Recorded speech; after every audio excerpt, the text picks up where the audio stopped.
In the mid-1970s, there was this brilliant, highly successful assistant district attorney. I mean, a man who spent his days fighting for civil rights and navigating the entire American legal system. A completely rational guy, on paper. Right.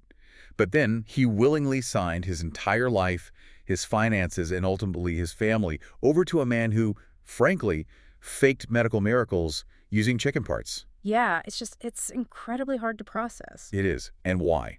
Like, how does a rational, educated mind willingly walk into a trap that just seems so obvious in hindsight? Well, that's exactly the question we have to answer. Because looking through the massive stack of historical archives, the declassified documents, and all the psychological evaluations we've gathered for today, that specific question just keeps screaming out from the pages. It really does. It frames the entire tragedy. It really does. Because in 1978, over 900 people died in a jungle settlement in South America called Jonestown. Over 900. Yeah. And they didn't die in a war zone. They didn't die in a natural disaster. They died because they drank poison together, surrounded by armed guards. Which is just terrifying. Absolutely terrifying. But the mission of this deep dive isn't just to recount how that horrific final day unfolded for you, our listener. Yeah. We are focusing on the beginning. Right, because the end is just the result of a very long process. Exactly. We are going to break down the psychology of why people joined Jim Jones in the first place, completely dismantling this comfortable misconception that cult members are just stupid, weak, or easily brainwashed right from the start. Okay, let's unpack this. Well, to understand the victims, you really have to completely ignore the poison for a moment. Wait, ignore the ending entirely. Yeah, you have to, because if you start at the end of the timeline, you just see victims of a mass murder-suicide. You instantly create this imaginary fence between us and them. Oh, I see. Like, I would never do that, so they must be crazy. Exactly, but if you start where they started, you see a landscape of human vulnerability that is, honestly, terrifyingly ordinary. Wow. You see a society fraught with fear, searching for meaning, and people genuinely trying to build a better world. I've actually set up my backdrop today with a bunch of 1970s news clippings. Oh, I was wondering about those. Yeah, I have protest signs, headlines about the draft, the Cold War. Because to comprehend the gravity of Jonestown, you really have to feel the absolute turbulence of that era. It wasn't a peaceful time at all. No, not even a little. It was an era that felt like it was basically tearing itself apart at the seams. So this socio-political instability of the 1960s and 70s is essentially the soil in which the People's Temple grew. That's a perfect way to describe it. The sources paint this picture of a society acting like a boiling pot. You have rampant, highly visible poverty in urban centers. And deep political trauma, too. Right, the assassinations, JFK, MLK, RFK, just completely shattering public trust. And hanging over all of this is the literal shadow of the Cold War. Yeah, and the clinical term that frequently pops up in the sociological sources we are looking at is millenarianism. Millenarianism. Yeah, it's the belief in a coming fundamental transformation of society, often following a major cataclysm. Oh, so like apocalyptic thinking. Exactly. Apocalyptic beliefs absolutely thrived during this period. I mean, people were terrified of a nuclear holocaust. And it wasn't just a movie plot back then. No, it wasn't an abstract theoretical concept at all. It was a daily visceral dread. They taught it in schools with those duck and cover drills. Which is just so crazy to think about. Hiding under a wooden desk from a nuclear bomb. I know. But the Cuban Missile Crisis had just shown the world how close the clock really was to midnight. And Jim Jones recognized this ambient terror. He specifically capitalized on it. Right, he used it. He didn't just preach spiritual salvation, he offered literal geographical survival. They told him he could keep them safe from the bombs. Yes. He eventually moved his congregation from Indiana all the way to Redwood Valley in California, and then later to the jungles of Guyana under the explicit guise of seeking a safe haven from nuclear strikes. He claimed he had prophetic visions, right? He did. He claimed he saw Chicago and Indianapolis being leveled by atomic bombs. So he was essentially offering a bomb shelter that was disguised as a church. I mean, think of that societal fear, that constant grinding threat of nuclear annihilation, like an immunosuppressant for the human brain. Oh, I like that analogy. When a person is kept in a state of chronic, high cortisol survival mode, the psychological immune system that normally fights off obvious lies, manipulation, and red flags, it just gets completely suppressed. Your risk assessment entirely changes. Exactly. If someone says, the world is ending tomorrow, but I have a bunker, you don't necessarily ask to see the architectural blueprints of the bunker, Yeah. You just want inside. You're just desperate for safety. Right. And it wasn't just the global dread of the Cold War. Right. There was this intense, localized climate of fear and inequality, especially when we look at where Jones actually began his ministry in Indiana.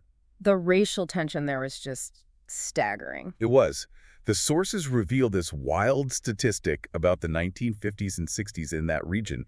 Outside the Deep South, Indiana was a major Ku Klux Klan stronghold. A massive one. In some towns, up to 25% of the population were Klan members, a quarter of the town. And you see this most violently in places like Richmond, Indiana, which was the closest big city to where Jones grew up. The sources mention that city specifically, yeah. Black citizens there were treated just abysmally. The historical accounts describe them being ordered around, subjected to horrific racial slurs in broad daylight, and just legally and socially treated as second-class citizens. Segregation was the absolute crushing norm. It was. And the psychological weight of that kind of systemic oppression creates a profound void in a person. Because humans don't just want to physically survive. Exactly. We have a fundamental need for our lives to mean something, to have dignity. If we connect this to the bigger picture, isolation, societal rejection, and systemic poverty create a deep desperation for community. It's like drowning in a stormy sea of racism and terror. Right. And that void leaves completely normal, rational people incredibly vulnerable to anyone who steps up, validates their pain, and offers a tangible sense of purpose and safety. Which means we need to completely redefine who the people of Jonestown actually were. We really do. Because the stereotype, that myth of the weak mind, suggests that anyone who joins a high-control group or a cult is foolish, broken, or just looking for someone to do their thinking for them. But the sources explicitly state the exact opposite. They do. Many were highly normal, educated, deeply kind people. They were actively searching for a better life, not just for themselves, but for society as a whole. The demographic diversity of the People's Temple was actually unprecedented for its time. Yeah, you had a massive contingent of working-class Black Americans seeking a literal refuge from that virulent racism we just discussed. But sitting right next to them in the pews were highly educated, white college students. Middle-class families. And principled, highly successful professionals. Which brings us back to the idealists and the professionals. They're perhaps the most fascinating subset, right? Because they completely shatter the whole brainwashed simpleton narrative. Absolutely. Take the example of Tim Stone, the assistant district attorney you mentioned at the start of this deep dive. Right, the guy who gave everything away. Yeah. Here is a brilliant lawyer who actively provided legal representation for hippies, anti-war protesters, and Black militants. I mean, he met his wife at a political protest march. He was a true believer in the cause. He was. And he joined the People's Temple because he looked at this church and saw them doing actual, tangible good in the community. He didn't join a suicide cult. He joined a radical social justice movement that just happened to have a religious veneer. Okay, I have to challenge that narrative, though. Go ahead. Because it's easy to look back and say, oh, they were just pure idealists seeking equality. But doesn't signing over your house, your bank accounts, and ultimately your autonomy require, like, a level of willful ignorance? It's a fair point. At what point does a brilliant lawyer's idealism turn into complicity? I mean, how does someone who argues complex legal cases for a living watch a man pull a raw chicken gizzard out of someone's throat and not just walk out the door? This raises an important question, and it's the exact paradox we have to unravel. How does that happen? It wasn't a lack of intelligence. It was an excess of idealism combined with the psychology of the sunk cost fallacy. Sunk cost fallacy. Yeah. These people looked at the profoundly broken world around them, the racism, the poverty, the war in Vietnam, and they desperately wanted to build a new society. And Jones was offering that. Tim Stone saw Jim Jones personally on his knees scrubbing toilets at the church. Huh. He saw an organization that wasn't just holding committee meetings about change, they were actually living it.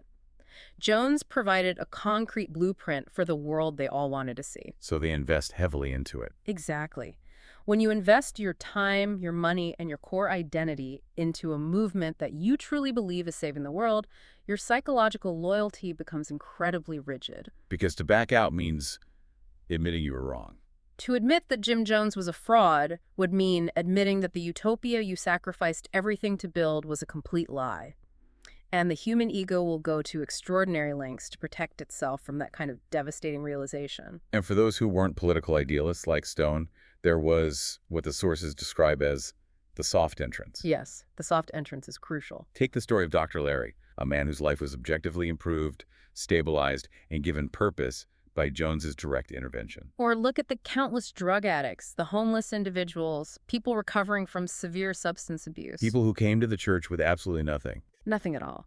And Jones gave them food, clean clothes, a place to live, and jobs within the church infrastructure. So what's the mechanism at play there? It's the psychology of reciprocity. When an organization literally saves your life, pulls you out of the gutter, gets you sober, gives you a surrogate family, you feel an immense, basically unpayable debt to the person who facilitated it.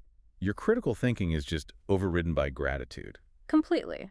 If the man who saved you from a heroin addiction asks you to sign over your welfare check to help the community, you do it. You don't see it as manipulation. Not at all. You see it as tithing to your savior. So we have a congregation of smart, well-intentioned, deeply grateful, and fiercely idealistic people. Now, let's examine the irresistible solution Jim Jones presented to them: the bait. The bait was incredibly appealing.